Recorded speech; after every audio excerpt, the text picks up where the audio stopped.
Okay.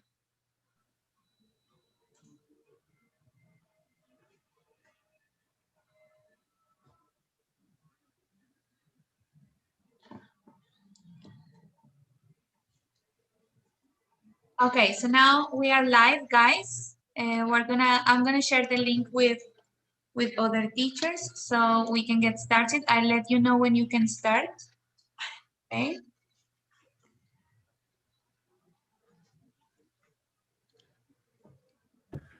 Remember, remember the Turn off the YouTube thing as or pause it because you know it will be the sound will be like double. So please make sure that you turn off the sound or that you don't have it there. I'm gonna share the link with you also, guys. Wait.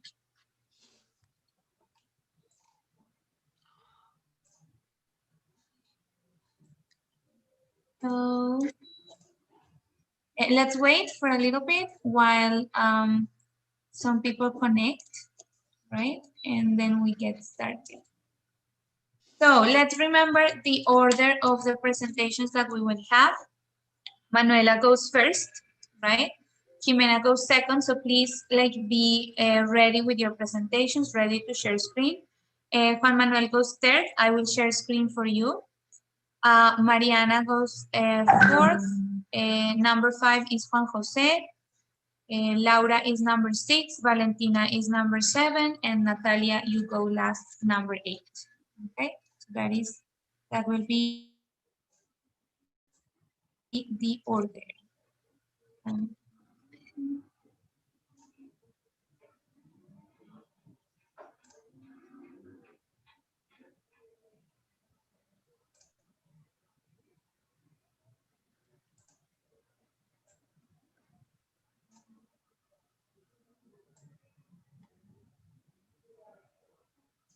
Okay, guys, I think that we have like some people connected.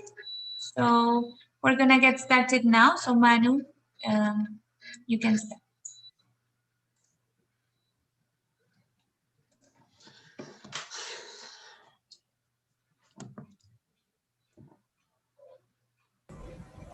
Okay, teacher. Good morning. My name is Manuela Guaranguay. Before to start, I am asked 3 questions to introduce the topic.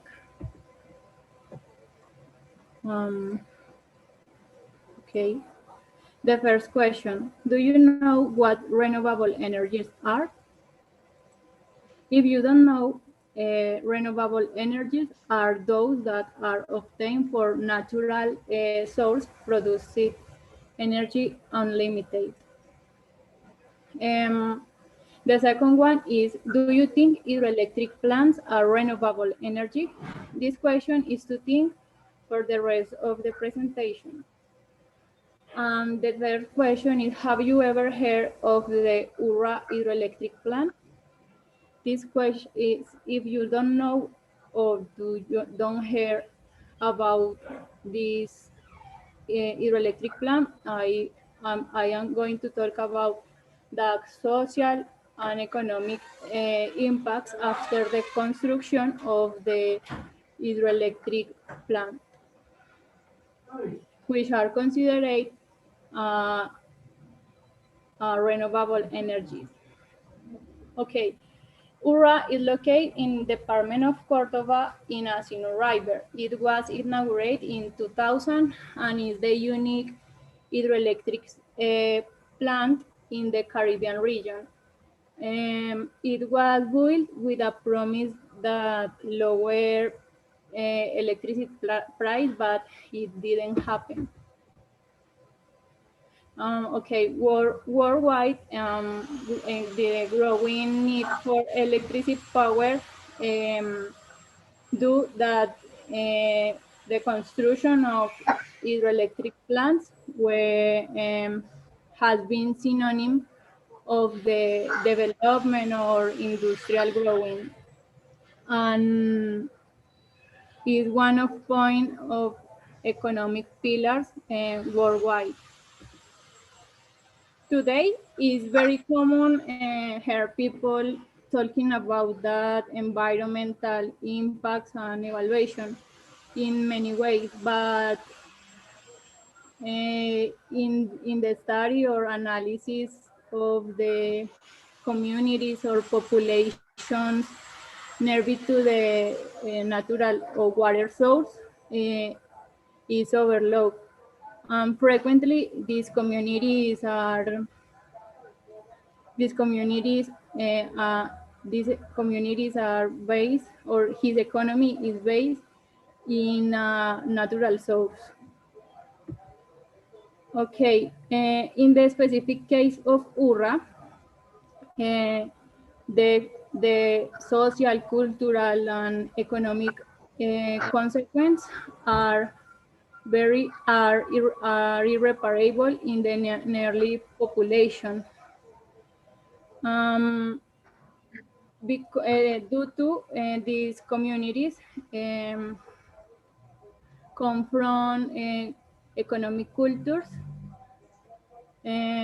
focused in the biological properties and physical condition of the flow of rivers, like agriculture, livestock, and fishing. And with the with the construction with the hydroelectric, um, drastic changes were generated in the main economic actives of the Bajo Sinu region. And a negative impact like social, cultural, demographic was caused. Um, there are many problems in the case of agriculture or livestock due to floods, lose the green areas and the decrease of fishing. In the moment to the people socialize the project was a promise that lower the energy price and development or job generation. Sorry.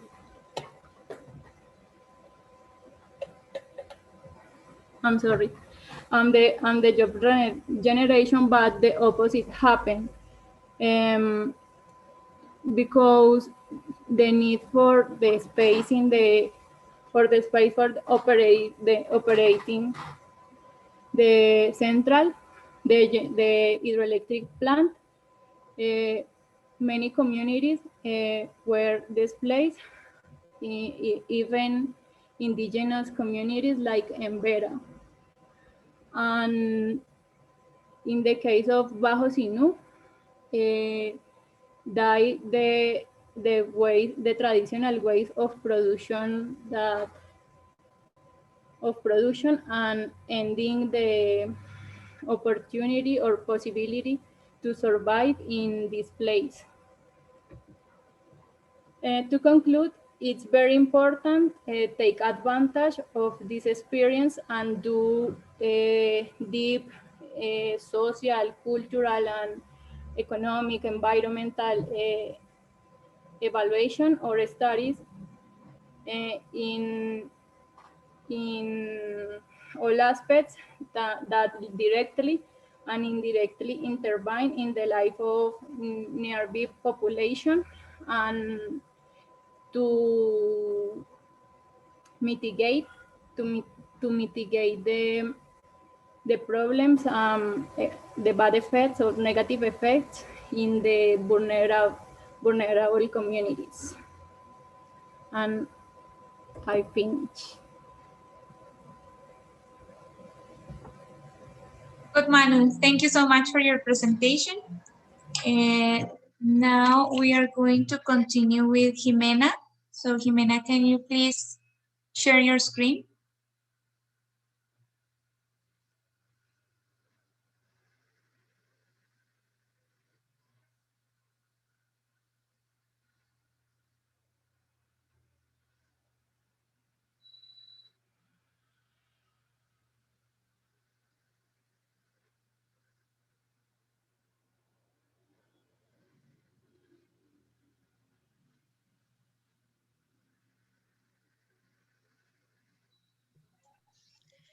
So, good morning.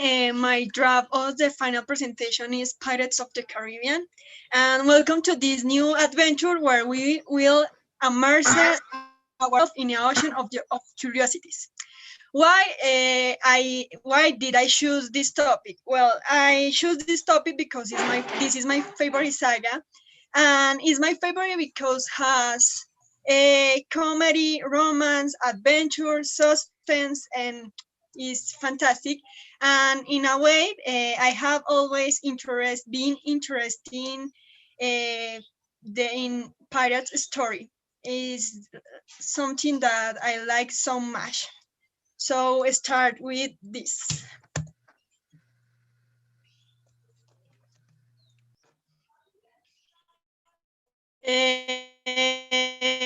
Pirates of the Caribbean. You can see in pictures. The first movie was Pirates of the Caribbean, The Cure of the Black Pearl, of the Caribbean, the Mint Chest.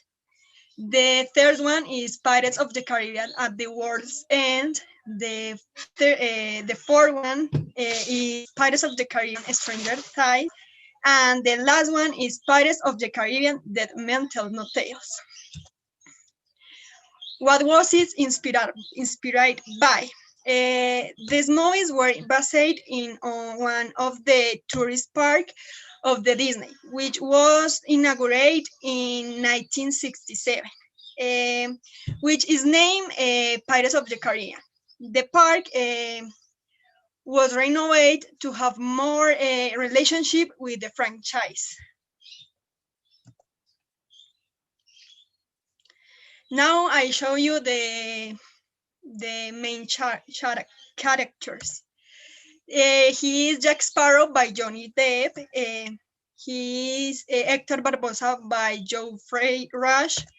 He is Joseph McGee by Nellie McNally, Kate McNally.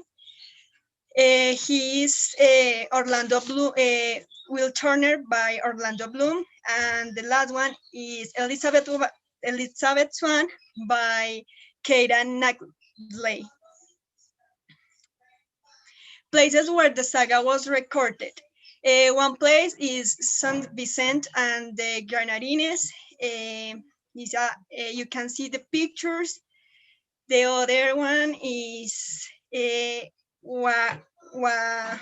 Walilabu Bay, where some parts of the set are still preserved in this part of the Caribbean.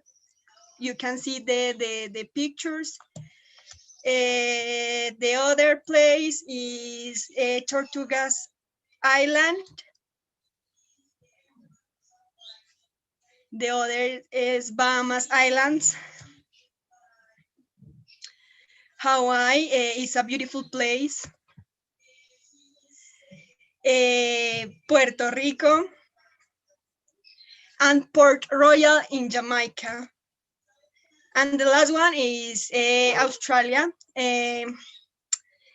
The films from first to four was filmed in these islands, Caribbean islands, but the fifth movie was filmed in Australia completely. And in addition to curious places like before you see the island, also is the castle of San Cristobal in San Francisco, San Juan de Puerto Rico, that served as an exterior for the Spanish fortress that appears in this film. Well, curiosities. So I have some questions. You can also answer. How much Oscar do you think the first movie was nominated for? Somebody want to participate? Okay, I think is 5 Oscars. Yes. The first movie was nominated to 5 Oscars. This Oscar were Best Actor, Best Makeup, best sound editing, and best visual effects. The same question for the second movie. Um, For me, is C, 3 Oscar. I think Uh, A. 4? no, Oh, teacher. I think 4, no. yes, for Oscar. These Oscar were for best sound, again, best sound editing, best artistic edition, direction, and best visual effects, winning the last one, best visual effect. And the same question for the third movie.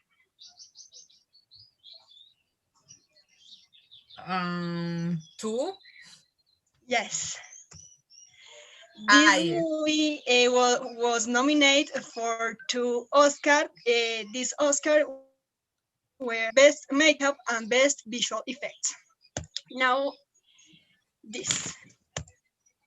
Do you know how much money the second movie, Pirates of the Caribbean, Dead Man's Shed raised?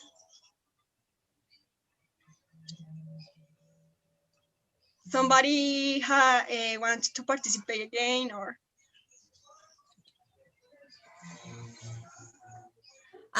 Moment. Do you know how much money? Huh. More than 100. yes. Ha. Come here. Pirates of the Caribbean 2, Dead Man's Shed, was the film of the saga which raised more money, with more than $100. What do you think is the most expensive movie of the saga? I think is the 4. I don't know why, but I No. think so. The most expensive of the saga is Pirates of the Caribbean 3, The World's End, and this is the one of movies that is most expensive in the world of the cinema. You can see Pirates of the Caribbean at the world's end. So the wheel that appears in the second movie was real, and do you know how much it hated?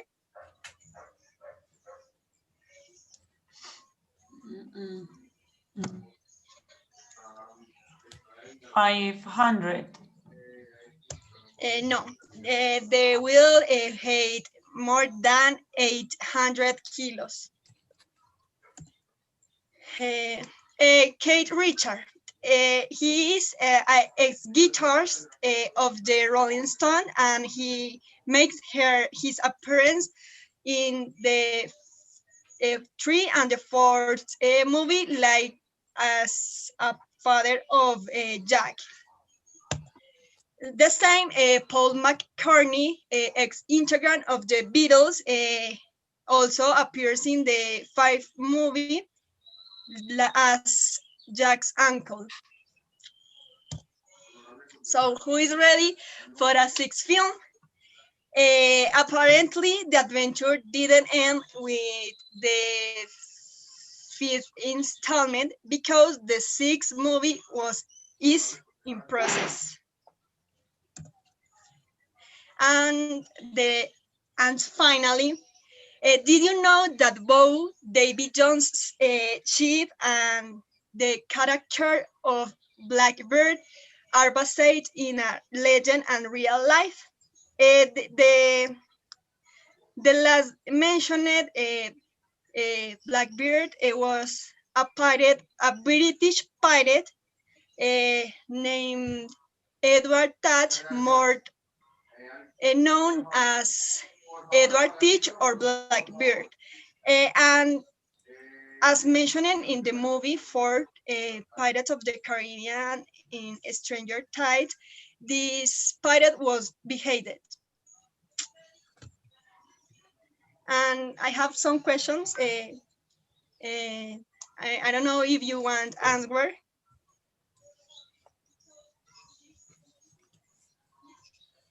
which is the place that still preserved part of the Pirates of the Caribbean recording set. Eh, Jamaica. No, Tortuga Island, something like that. Something related to a tortuga. Tortoise. no. No, it's not that. Anyone else, guys? Puerto Rico.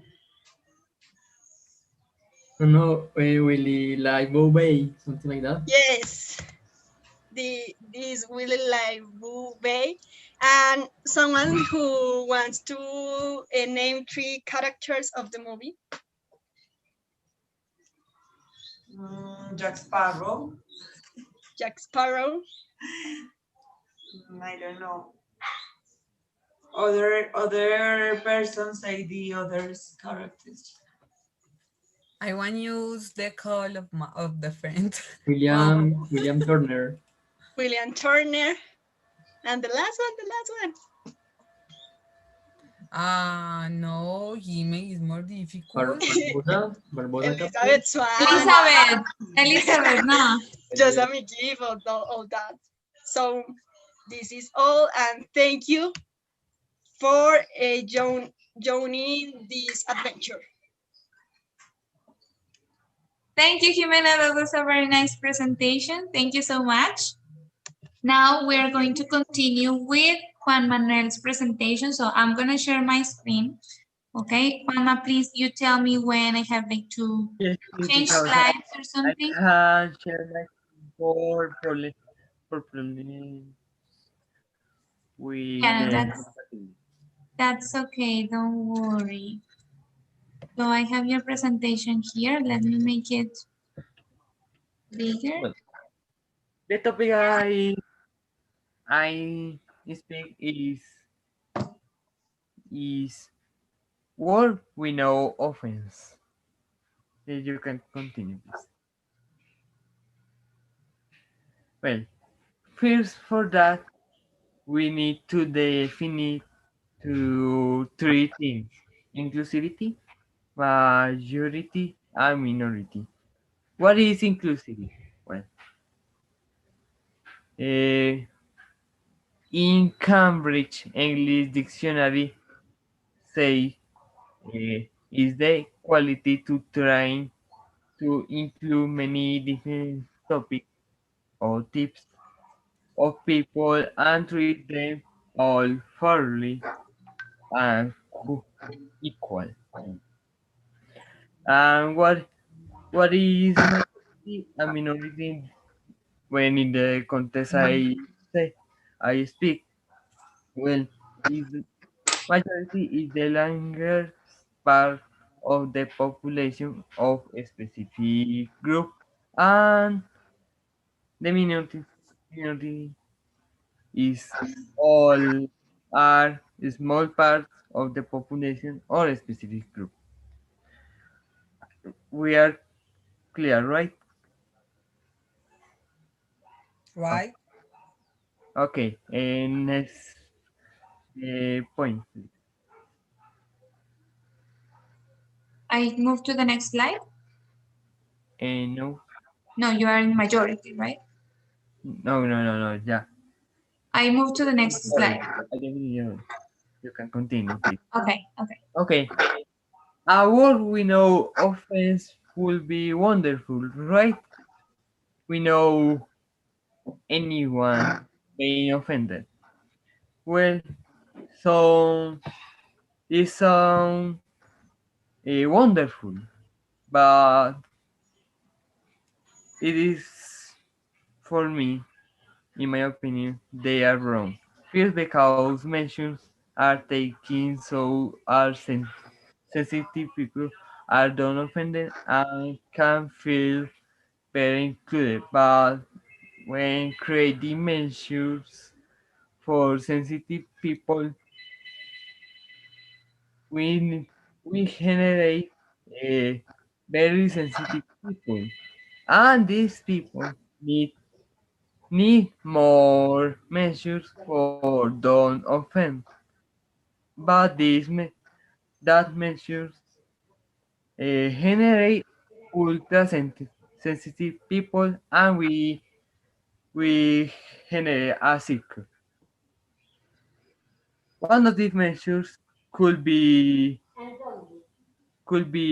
in 2,500 in the student community on University of Oxford. Oxford. And you can share the next. Well, in this measure, the University of Oxford prohibit the massive applause, replacing for the mode of just hands, thi- which is a feature used in the international sign language that they equal to the applause. To be included autists or ancient people or Delmo people.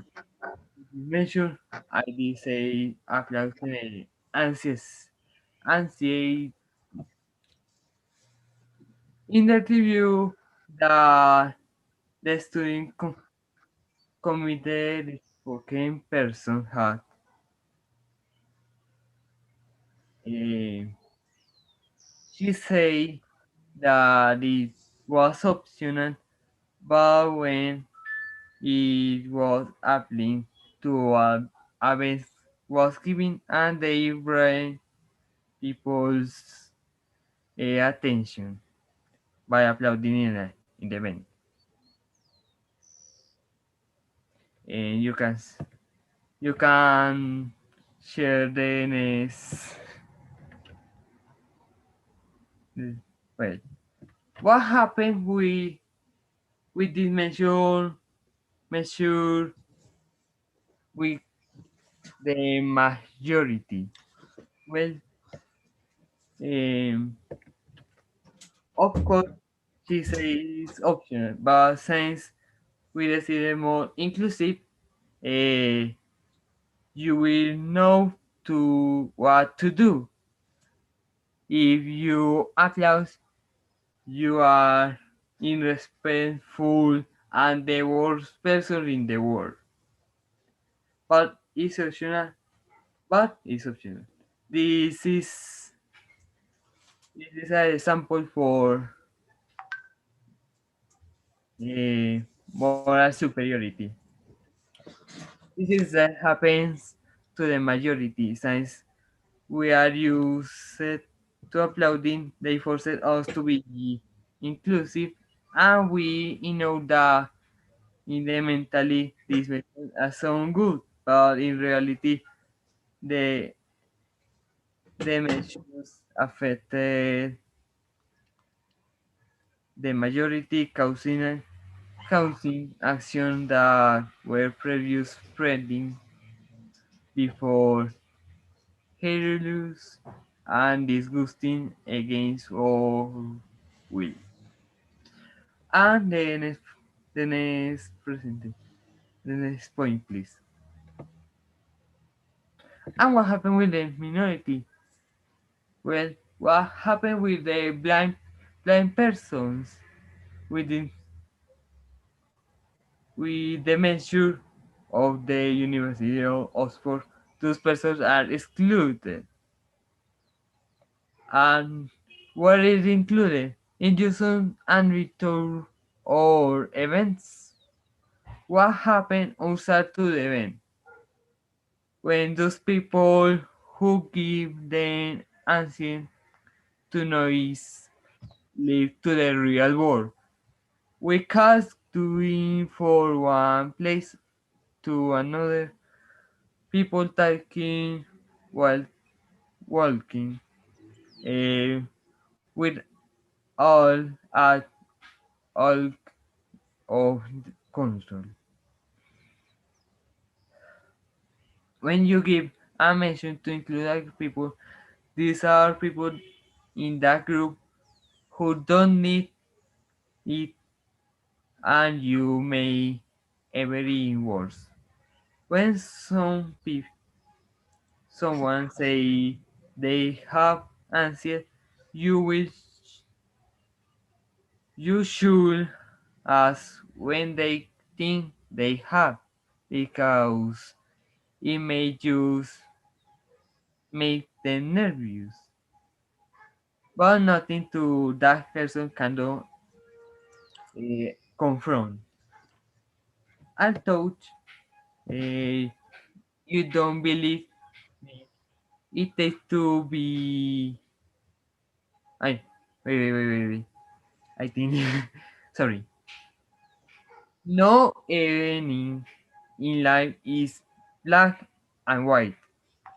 Positive and negative emotions in life. I thought now you don't believe me. It takes to be be able to live happily, face change that you were given with your defense to continue living. That's the problem is that some people who believe that everything is black and white, and the bad must be eradicated for a perfect world. And I taking these words for sensitive people. But I say before, and if I take measure for sensitive people, these measures generate very sensitive people, and these people need to others measures for don't offend. Let's equal this measure to a color. It is little, but becomes dangerous when it's a lot. The measure don't want to people to apply them, but for the people who do, they feel good. Well, the measure no is used for the minority or the majority. It's only for the person feeling good, feeling good, feeling great. Although they are not really solving anything, and they make the problem worse, and we return to the moral superiority. A world we know anyone talking often would be great. A simple answer for me is no. Finish. Okay, Juan Manuel, thank you very much for your presentation. We are going to continue with, who's next, guys? Mariana, right? Mariana, are you ready to present? Yes, teacher. Okay, so I'm gonna stop sharing my screen so you can share yours.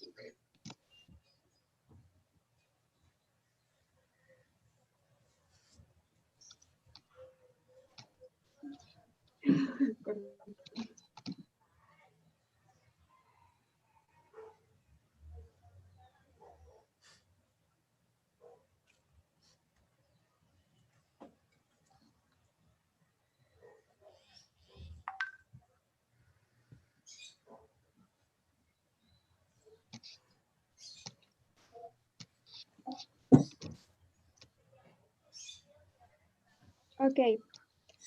I am going to talk about the law of attraction because it's something that I have used and I still use it many times in my life. So the law of attraction is a pseudoscientific belief that consensus and unconsensus thoughts influence people's life, arguing that we are energetic units that will return to the person an energetic wave similar to the one emitted. This means that you are going to attract into your life um, everything in which you concentrate your thoughts and energy. I mean, positive energy attracts positive energy. And um, this this law says that if you can think it in your mind, you can hold it in your hands.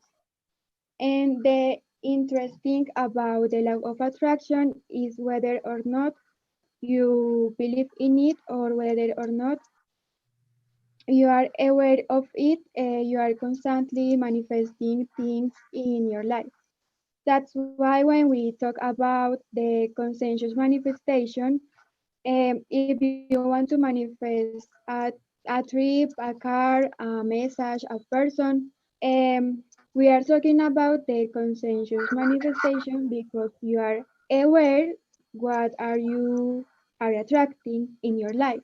But unconsciously, you are always attracting situations or people.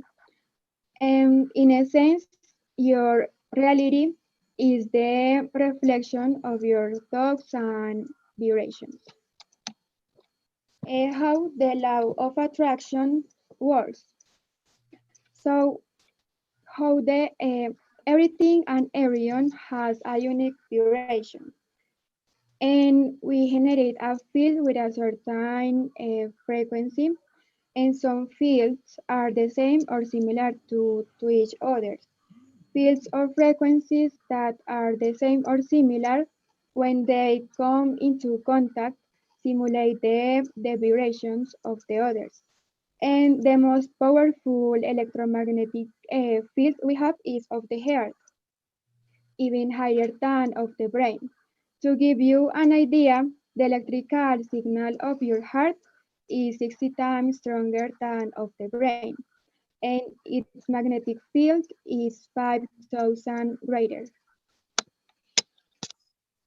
So we can say that the heart transforms our thoughts and emotions into vibrations that are emitted to the universe through frequencies. And according to the law of or attraction, these frequencies or electromagnetic waves would seek a similar energy. You can rise or affect your vibrational rate with certain things like thoughts or emotions. Every thought and emotions emit a frequency towards the universe.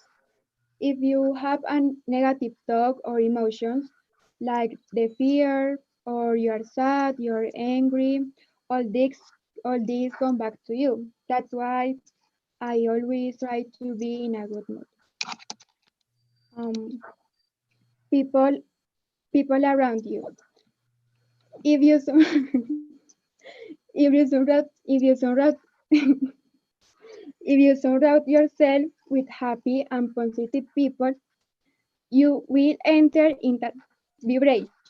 And if on the contrary you surround yourself with pessimistic and envious people, they may be decreasing your frequency.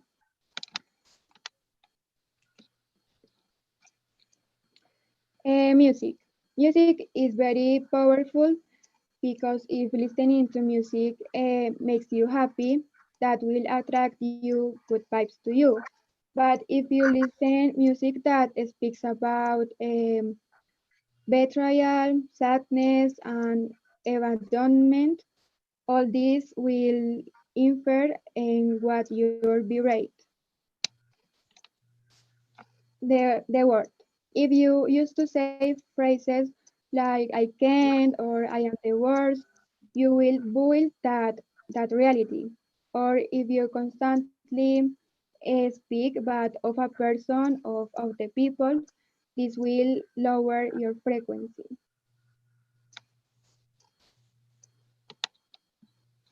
So to conclude, If you gather enough energy, it will manifest itself in the form of matter.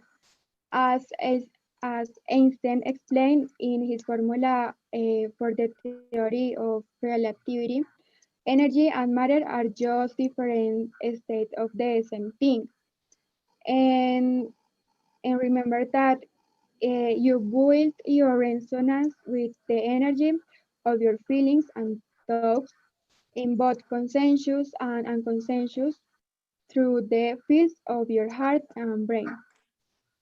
And there are too many methods to manifest everything you want. And the one that works for me is writing specifically what I want on a paper, and I write everything in the present tense as if it were happening, and I do it that while I listening music, and that's it.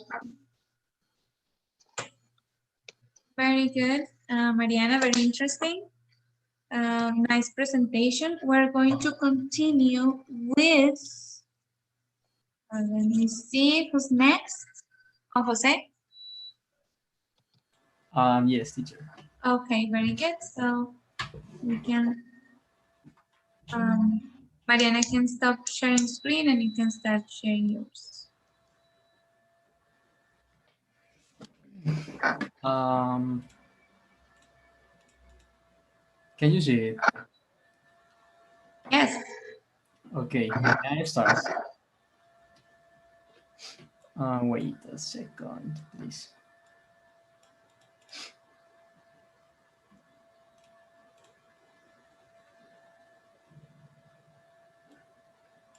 Okay, so good morning. Today I'm going to present or make a book review, which is called Why Nations Fail, The Origins of Power, Prosperity, and Poverty. And I want you to understand this like how to be a successful territory because it is related with the topic of the book. Um, okay. It was first published in 2012 by the economist Daron Acemoglu from the Massachusetts Institute of Technology, which is the best university of the world, and the British political scientist James R. Robinson from the University of Chicago. The book is divided on 15 chapters. Um, Daron and James R. Robinson made an excellent research and present and show historical evidence, extraordinary historical evidence from different countries and territories, including the Soviet Union, the Roman Empire, the Mayan city states, Latin America, Africa, etc., to build, in order to build a new theory of political economy, which important with important relevance for the big questions of today. So the book's mission is to answer the questions: why are some nations rich and why are some nations poor? How did prosperity start in the different territories? And what is the role of politics in making a territory successful? So there are many academics have proposed different theories for the world's current inequality and poverty, and their conclusions are that geography or culture or weather or ignorance by the leaders of different nations are the reasons why some territories are successful and others are not. But Daron Acemoglu and James Robinson present a different theory which in, involves because they consider these theories that many academics have presented as incomplete and imprecise. So they present a contrary theory which involves the different political and economic institutions of nations, of different nations. And when I refer to institutions, political and economic institutions, I want you to understand that with institutions, I am speaking about um, the way how a society is organized. Yes, or how is the power consolidated in the society, who has the power, how are the economic opportunities. So that those are the political and economic institutions. Um, and so they present a different theory um, in order to explain the world's current inequality, poverty, and wealth. So, as I mentioned, the author's theory um, involves, uh, and they present that there have always been two groups of different political and economic institutions, inclusive institutions and extractive institutions. So they these institutions are totally different because both of them have a different outcome. They both of them have a different result and consequence in a society.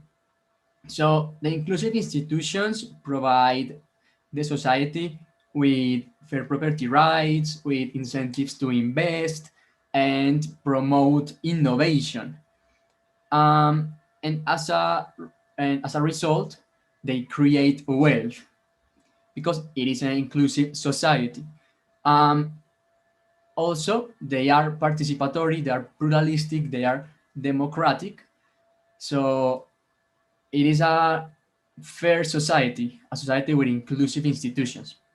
On the other hand, and extractive institutions um, the extractive institutions have the objective to create wealth from a group of people, and this wealth is enjoyed by other group of people that um, generally, in most cases, the group of people that enjoy the wealth of an nation with extractive institutions is a reduced elite, and that reduced elite has the power. Um, so, wait. Okay, so um, I want you to understand that these institutions are totally different, and they the thesis of the book is based on that. And many of the societies that now are rich, it is because they had inclusive institutions. Um, Also, the extractive institutions are generally institutions with absolutist governments, and create they created poverty and inequality because the opportunities were not for everyone. Um, Moreover, in addition to that, what is really important or impressive, and more than impressive, that what is really important is how they develop the book. It is a wide economic study of different nations, of different history of the world, and it was a research of 15 years.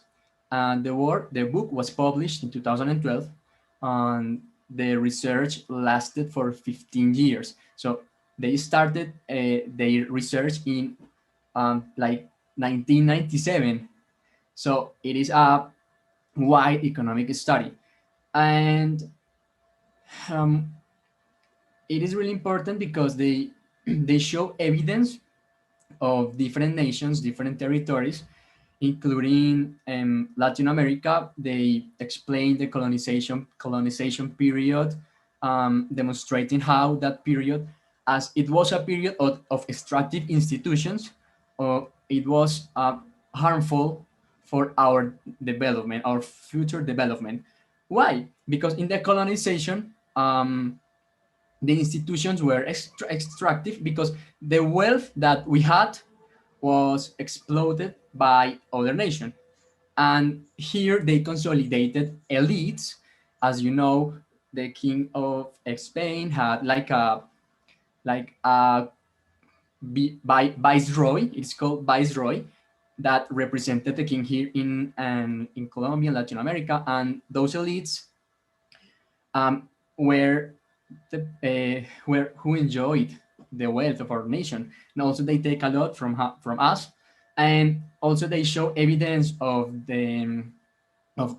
Asia, different parts of Asia, of Africa.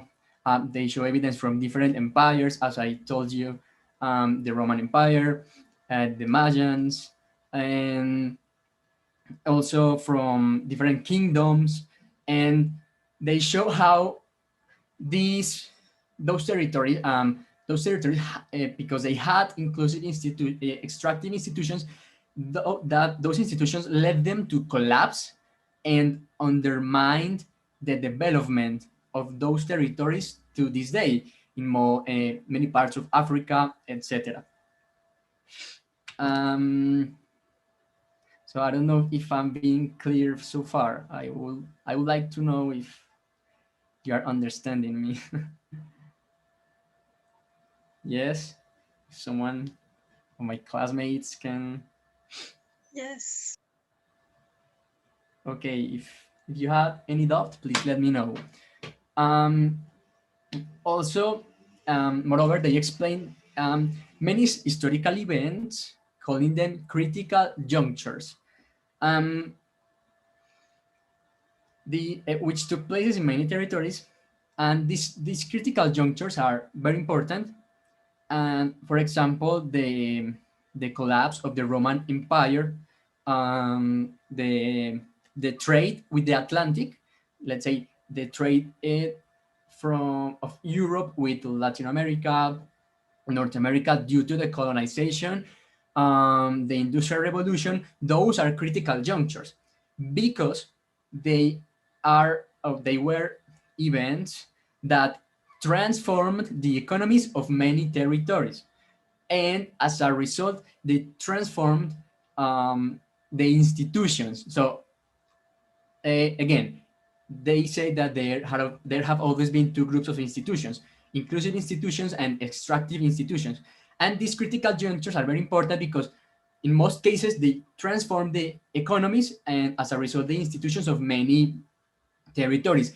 Some institutions were transformed for uh, wealth and for equal for making a fair society, but some of these critical junctures transform the institutions of a territory for poverty and inequality. But why? So here I want you to understand this. um, as I mentioned, the critical junctures were historical events that mm, had a big impact in many societies. The Industrial Revolution was an event that I would say was in all the world, and that it had consequences in all the world. So here's the thing. Um, they also explain how many societies and nations were distancing one from the other, calling it a process called the institutional divergence. So this is very important because it is a process that which with the passage of time has a result in how a specific nation responds to a critical juncture. That, as I mentioned, a critical juncture is an event, a historical event that had consequences in many territories, as for example the Industrial Revolution. So with this divergency, uh, many nations. This is important because the institutional divergence had a result in how a specific nation responds to a critical juncture, benefiting from it or not, based on the divergence. So, in all the human history, on the history of many territories, they experienced or they went through different events that started molding or changing their institutions, and many of them were distancing. So this is what I want you to understand, that all the events have created a gap between different nations, and the the other events that happened later had different responses and consequences of these nations, because they had been already distancing one from the other in the past. But it is a topic that I don't want to go too deep, because it is a little hard. But I want you to understand that this is really important, because depending on how the a nation is a nation and its institutions are influenced by the divergence, a nation could benefit or not from this a critical juncture, and it could create wealth or poverty.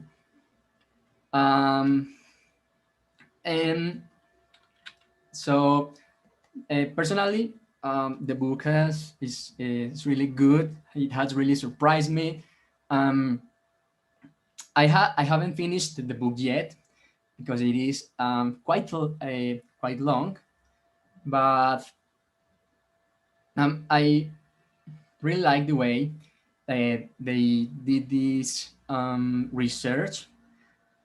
Despite being a complicated topic, because inequality and poverty and wealth, I have I like it is a well-known fact that it is like a hard topic to understand.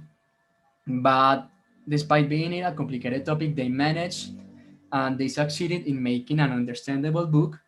They don't have like really difficult concepts. They explain really good, really well, and um, they managed to explain the topic easily. Um, I would probably say that my favorite parts are all the historical events, because I have been able to learn a lot, and because they used a lot of historical events to explain the ideas, as I mentioned, from the Roman Empire, which was 2,000 years ago, the Mayan city-states, the Soviet Union, England in the 18th century, etc. But I think the entire book is a masterpiece.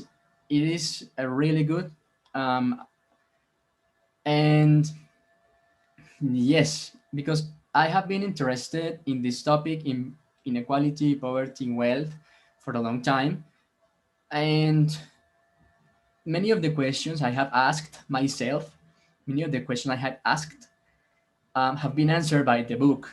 So yeah, and I want you to make a really hard comparison, which is in the book. It is taken from the book. Um, in the 18th century, England started to expand the state, and the state budget of England in the 18th century was the same budget of Colombia, that was the same budget that Colombia had in 1980. So, it is a really interesting comparison, because 40 years ago, here in Colombia, the 1980s, we had the same budget that England had 230 years ago, which is really interesting, because it shows the differences between inclusive institutions and extractive institutions, or a society that is not equal. And so I would recommend to read this book. It is really good, and it will change the way you look at and understand the world. So that's it. I don't know if you have any question or something. Thank you, Juan Jose. It was like a very complete presentation. I Okay. think like it is sometimes like many of us don't know much about that kind of thing, but it's interesting to understand things work while we are busy with our little lives. Yes, what I Right? want you to understand is Major things. how important are politics in prosperity, and how really bad decisions can lead a society to collapse. And that is when you that is what I want you to understand, that we need to make a better society, a fairer society. So that's it. Thank you, Yes, everyone. that's so Thank nice. you, JJ. It was a very nice presentation. Now we're gonna continue with Laura. So, Laura, are you ready? Okay, yeah, I am ready. So I'm going to share my screen. Hmm. Okay. Are you seeing it now? Yes. Yes. Wait, please. Yes. Okay.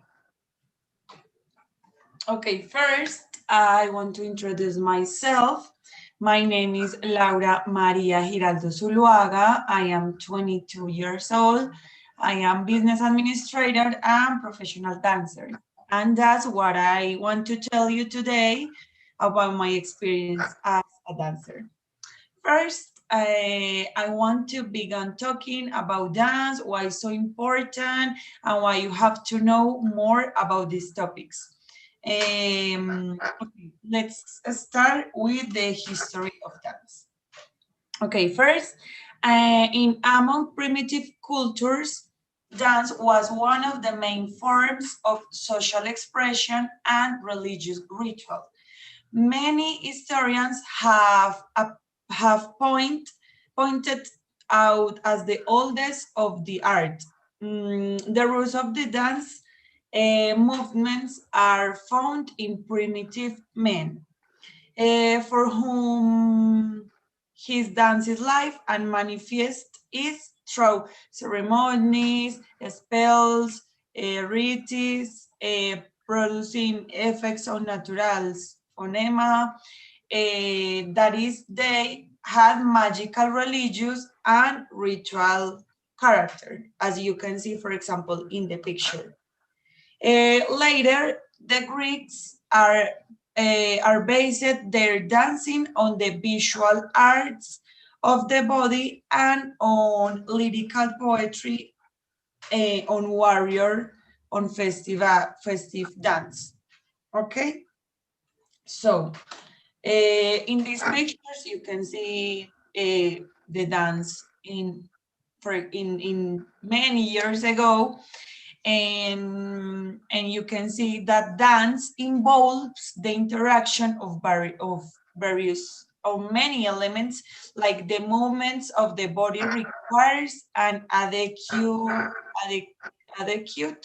use of space and rhythmic notions, and the intention of the dancer is that her movements accompany the music, obviously.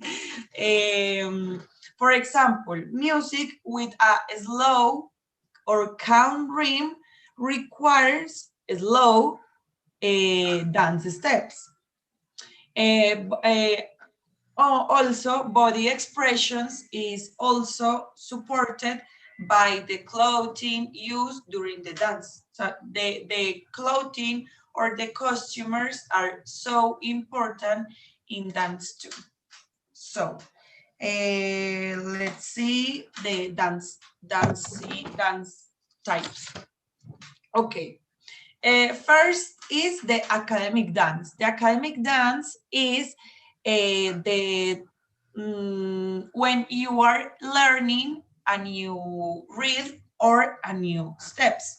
So the academic dance are the teaching methods for learning the steps or movements that are performing.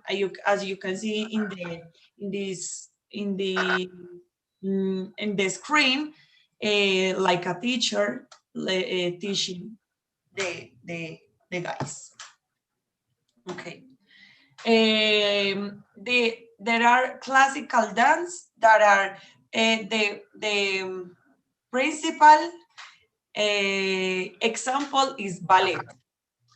Because the regulations have been added to this type of dance, seeking improvement in the way or performing the dance. It's so straight. And for example, the ballet, it's you have to do the steps perfectly. For example, put the foot, put the hands. It's so perfect. Okay. After that, we can see modern dance. It's a dance genre that is based on the interpretation and individual vision of the dancer or choreographer. As you can see in the images, there are more and more relaxed, and it works in maybe or sometimes with choreographies, right? His movements are free and fluid expression of states or emotions, as I told you before. Okay. Oh, wait. Okay. Contemporary dance, it's similar to classical dance, but contemporary is more like expressions of the body, right? As you can see in the images. Contemporary dance is a dance class that seeks to express through the dancer an idea, a feeling, or an emotion like classical ballet, but mixing more body movements, as I told you. For example, contemporary dance is using a lot for theater too, for the yeah, when the actors are doing more things, right? And traditional dance, they are all those that are transmitted by tradition from generation to generation, right? And in turn, from part of the imaginary and cultural identity of a specific community. As you can see in the first picture, for example, is a traditional dance of Colombia. In the second picture is a traditional dance of China, and something like that. Okay. Yeah, it is the specific community of region, and they usually have a ritual origin. The traditional dance have a origin in a rituals, right? Okay, so that's from the first part is from the history and types of dance. Right now, I'm going to talk about benefits and why it's so important to learn dance, okay? Okay, for this part, I want to say that dancing is very important for people, because in this way we can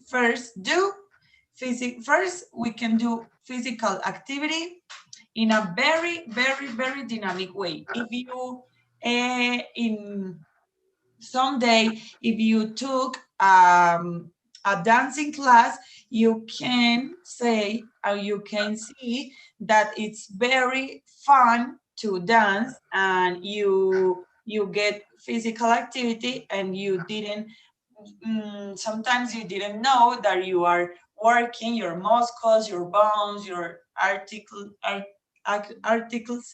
and all that things. Okay, second, because you will learn to have much more control over your body, your own body, right?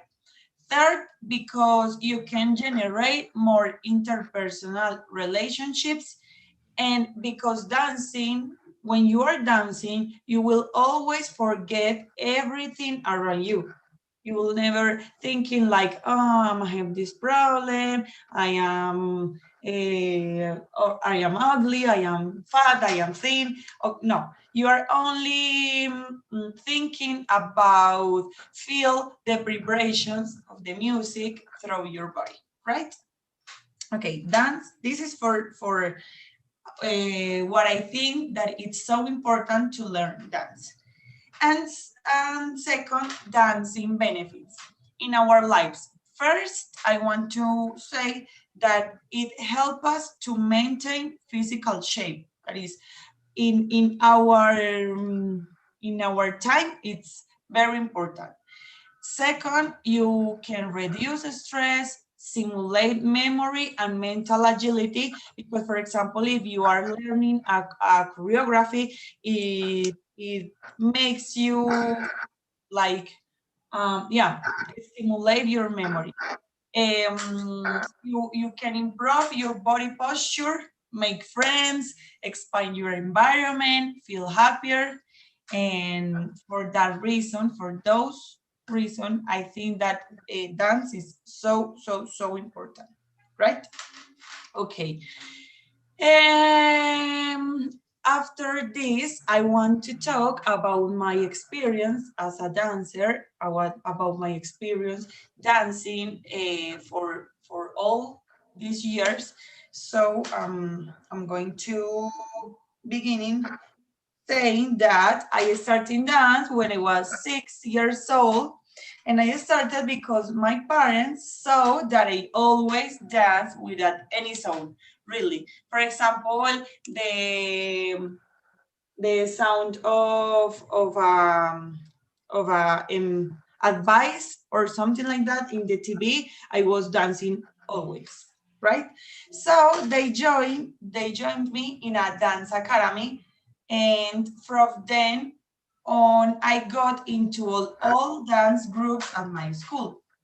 And when I graduated from my school, I started dancing with a group that makes horas locas in Colombia. That is very common in our parties. And that was the moment when my hobby became my job, right? Thenceforth, I began to live more with doing this world of dance, and I started to see it as my life project. To realize that I wanted to continue dance until I died. So in this picture, you can see a work I'm work in the horas locas, right? Okay, I am currently a dancer of Latin rhythms such as salsa, bachata, Colombian folklore, champeta, merengue, rock and roll, urban, etc. I can say that I am a multifaceted dancer because I not only do presentation for contests or for theater events, also I am an artist dancer. I have working with singers reggaeton. I'm going to pass, as you can see in the screen. Working with singers of reggaeton, salsa, orchestras. I also do horas locas, and there the dynamic totally changed because in this space, for example, in horas locas, in this space is not only important to dance well, it's also very important to have good public management, to know how to animate the people, not be afraid to speak into the microphone, and have a lot empathy with people, right? Okay, and finally, I also have been a dance teacher, and I have the opportunity to work with all kinds of people and all kinds of places, in schools, in foundations, with people with disabilities, for companies, etc., as you can see in my screen. And that's it. I finished the presentation. Thank you, Laura. That was very interesting. It was very nice, like, to know a little bit more about dance and to see like the different things that you showed, like about your career. It was very nice. Okay. Thank you so much. We're gonna continue with Valentina. Okay. So Valen, you can share your screen and we can get started.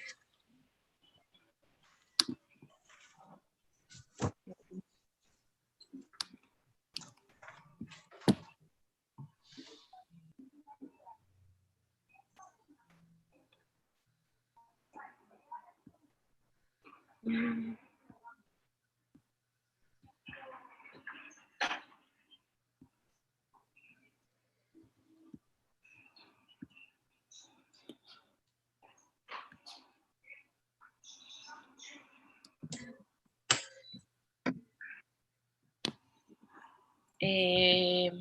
Okay, good morning.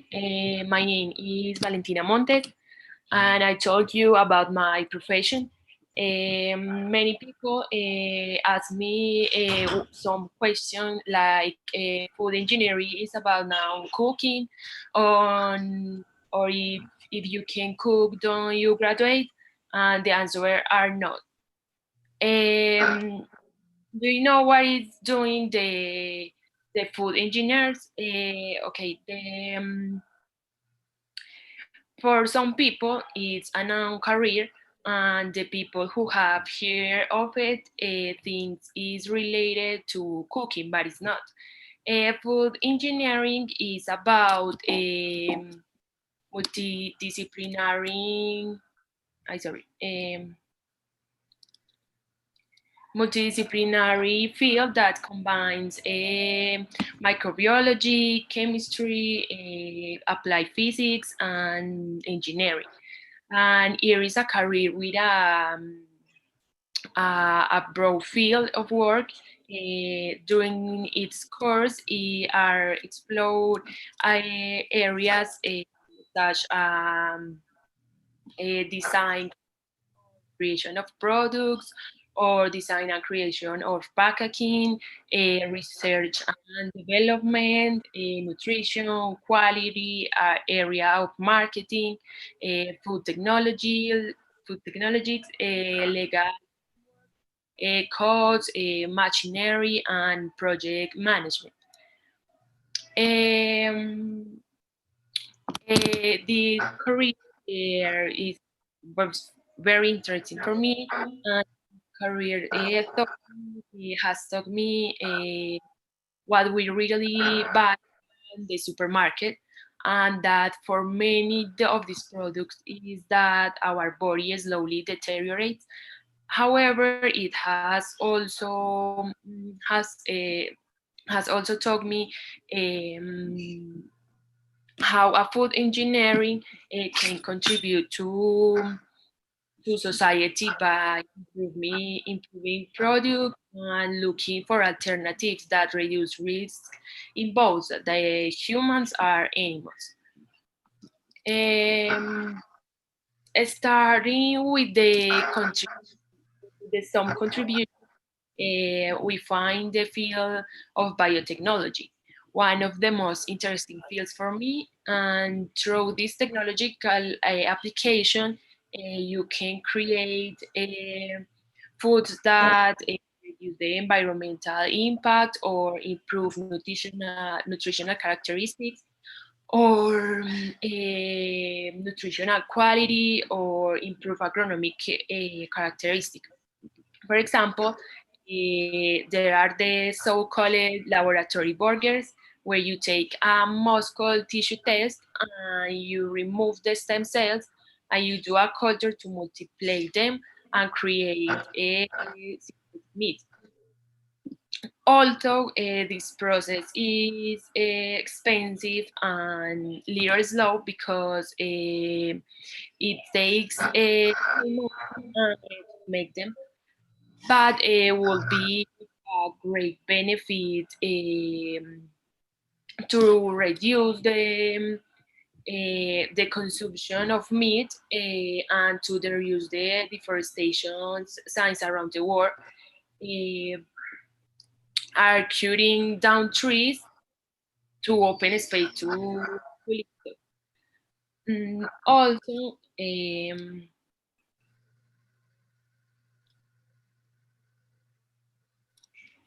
sorry. Also,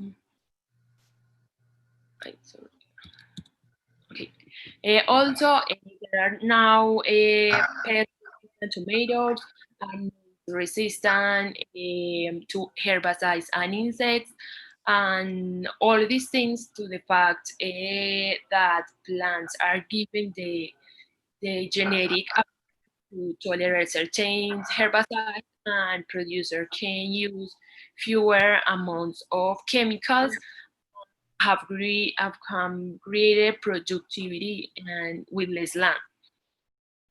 And also we have a rice called golden rice that is enriched with vitamin A to make up for nutritional deficiencies in regions where it's a staple food, and tomatoes with delayed maturation, and coffee already soon with less caffeine and more flavor.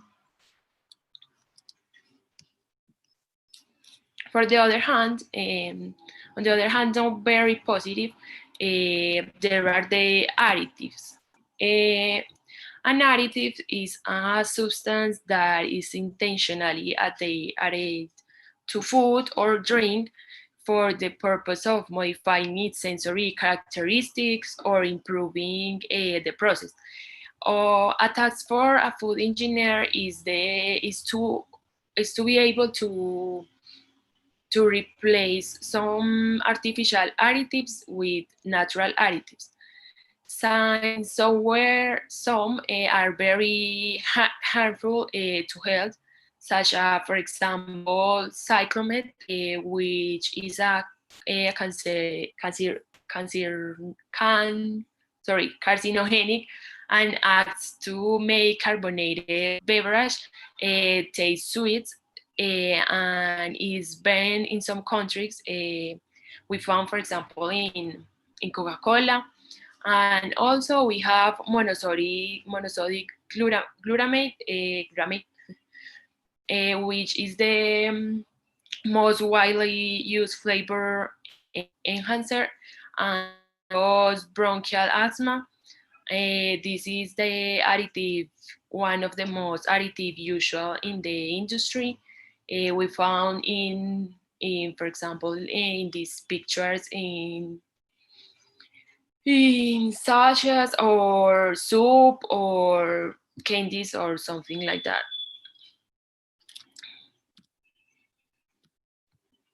Also, we have tartrazine or yellow number 5, which is a widely used orange or yellow coloring, can cause allergies, asthma, and cancer. I already been in some countries. It is the most dangerous, and we found in, for example, in Doritos, in Chisris, Boliquesos, and the candies that the color is yellow or orange. And other is the sodium nitrite, which is the widely used preservative, is carcinogenic and can be found in meat, in sausages, in some cheese, and is very used in many products and is very dangerous. For this reason, it's important to look at the ingredients of the products we consume, as many are harmful to health. Okay, as a conclusion, food engineering generate professionals with the capacity to strengthen and transform companies that contribute to develop of the agri-industrial and food sector, and keeping in mind the improvement in health and the conservation of the environment. Thanks, and that is all. Thank you, Valentina. That was very interesting. Yeah, many of us have some misconceptions about this career, so it was very interesting that you explained a little bit better like what it is about. Thank you so much. So, wait, sorry. We're missing one person, right? Nata, are you ready? No, teacher. You are super ready. Come on, you can do it. Please start sharing your screen. And we're gonna check, and Natalia's gonna talk about a book, like a very interesting book. So please, you can share your screen and you can get started. Moment. Yeah.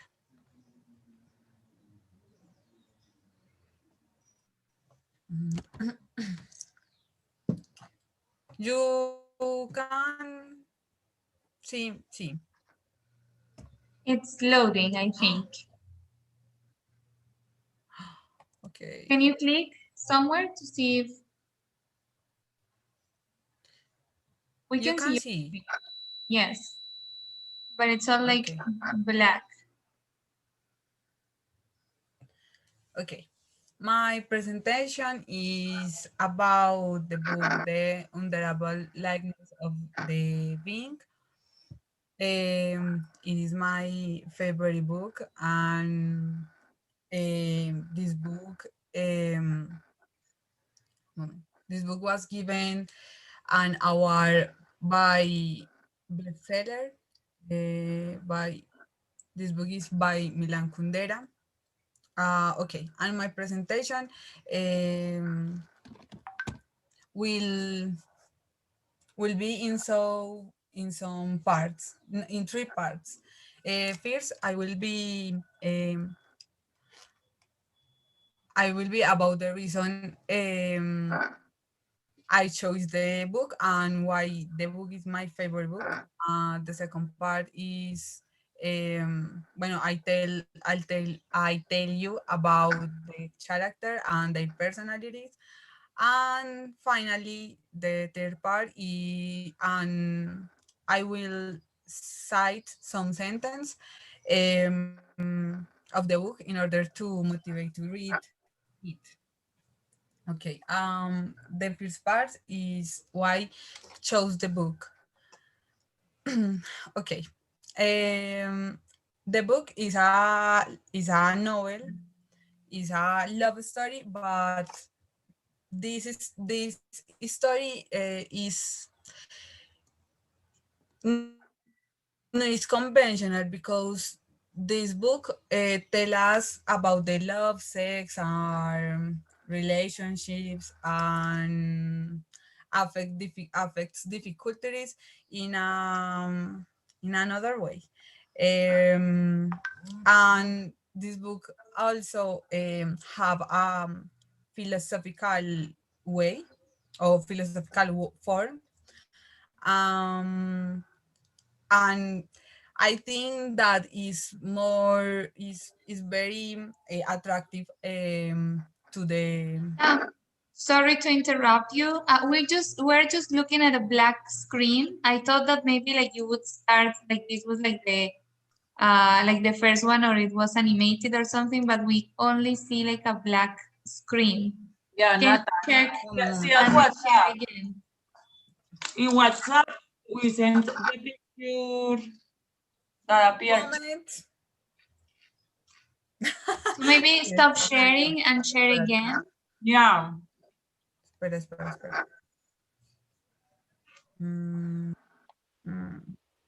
Es que también me sale como, es que por favor deja la ventana de. Yeah. Now we can see it. But you know, if you on presentation, you have to go to share screen again and share the presentation one. So I think that's what happened.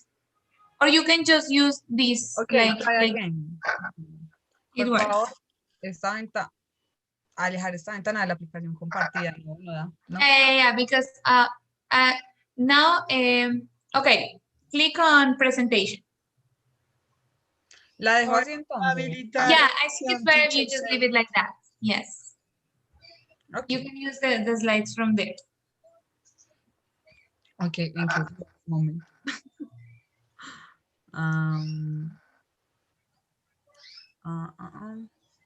Okay.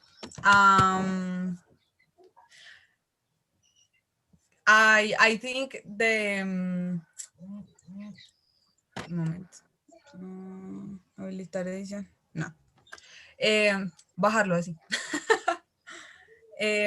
Okay, I think this book is very interesting for the reader because no, teacher, how do you say lector? For the reader, yes. Okay, for the reader because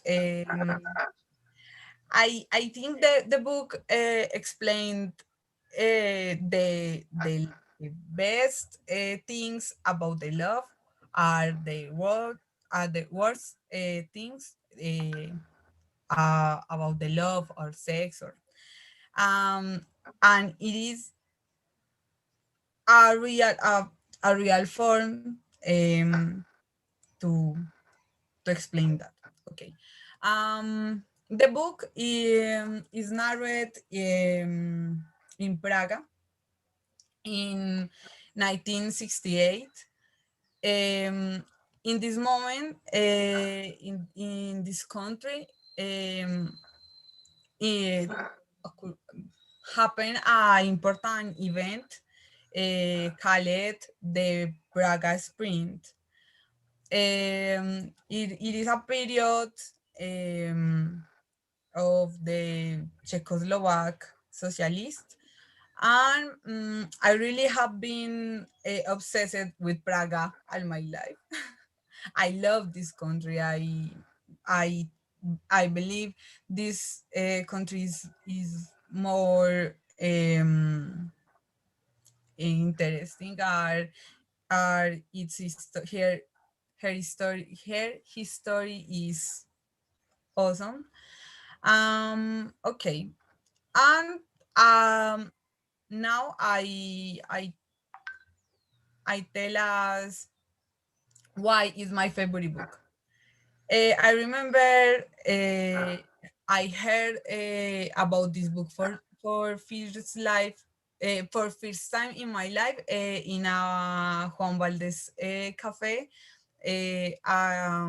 when I couple friends discussing about literature and she no and they tell me uh, that I should read this book because in this moment I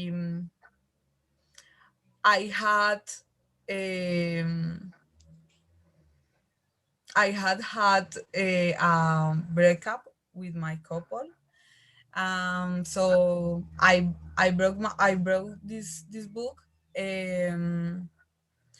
and immediately I catch up with this. Okay, the book, all the book happen a contradiction between the lightness and the weight in the all aspects of the life. Um, okay, and later uh, happen other contradiction. It is the contradiction between the being and the body. And in this book, pass four love stories. No, two love stories. No, it's very confused. Four love stories. And it's so exist for uh, mil personas. Teacher, how do you say personaje principal? The main character. The male characters and two characters represent the lightness and two characters represent the weight. Okay. Okay. Moment. The book have a part that is my favorite part.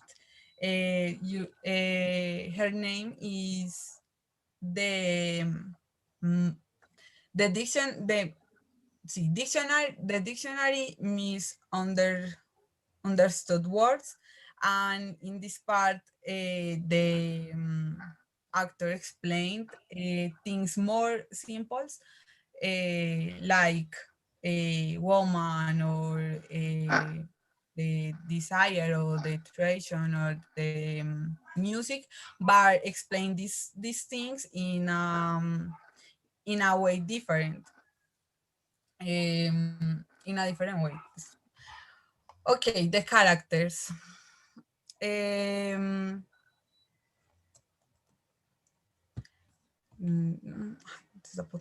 the first character is Thomas. Thomas is a womanizer, and Thomas is a complicated person because um, he he is between the lightness and the weight, and also he considerates the sex and love to be distinct entities, because he thinks that o sea, espérate. He thinks he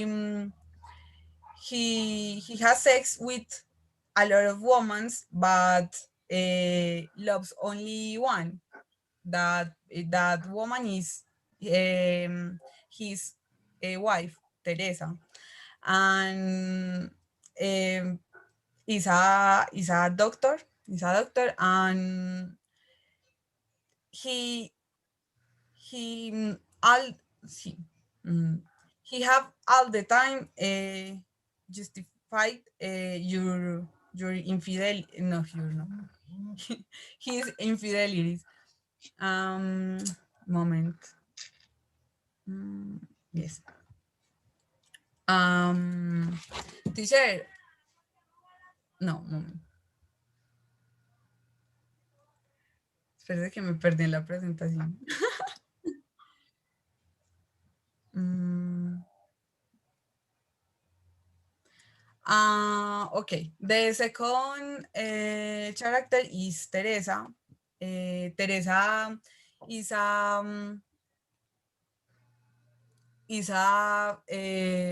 Thomas' wife. Is a gentle person, and also she is undersure of herself because her mom all the time say that the body say that she must mm, but with your body, and Teresa all the time okay, sí, all the time show us a fear a fierce a fear a fear person, and she doesn't want to be anybody, so she always have a book in this story, uh, because she thinks with the book the people maybe can see with other way. um and yeah, she she always justify the traditions of Thomas. Bueno, the third the third character is Sabina. She's a Thomas. She's Thomas' lover and close friend, and Sabina is a example of the likeness of the life likeness, and she she always feel a deep satisfaction in the act of share of cheat on, because she never have a she never have a compromise, um, and definitely Sabina never in the history have a compromise with herself or other person, and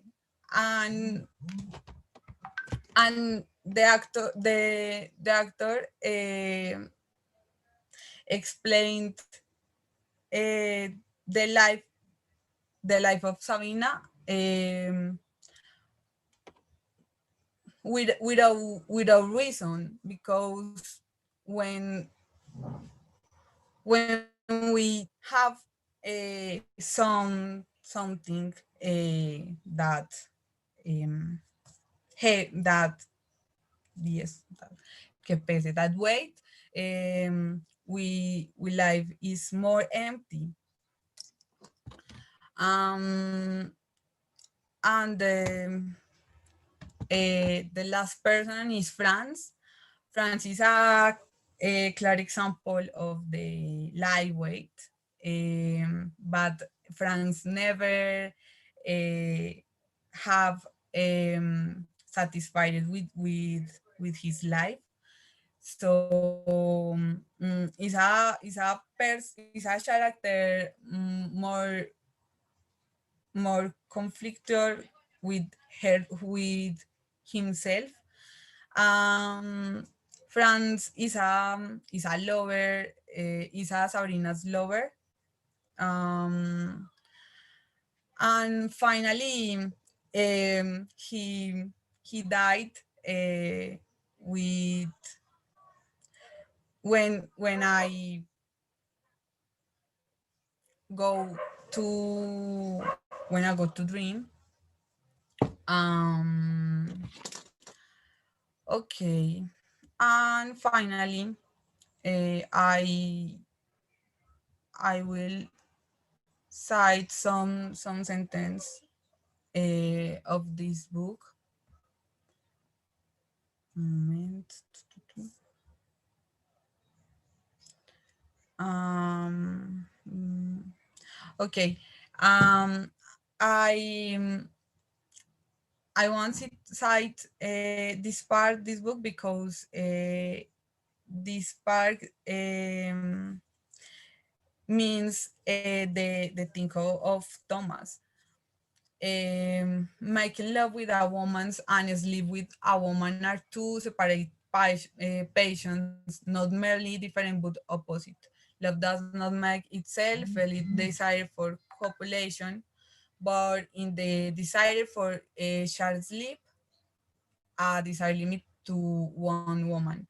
Um, uh, this part is a way with Thomas justify his um, tradition into his relationship. Um, and the second moment. No, yeah. Um, is this part is a part very existentialist. Um, it is I mean is about the means of the life. We can never know what to want because living only one life. We can neither compare it with our previous life nor perfect in our lives to come. Um, I want to cite this part because I think the actor have reason about the means or about the means our lives. And finally, uh, when the heart speak, the mean things it indecent to object. I want to cite this part because it's clearly that when we fall in love, no, never have sense, common sense, and and that's it, teacher. No more. I agree with that last one. Okay, Nata, thank you very much for your presentation. So guys, we're gonna stop, streaming, and we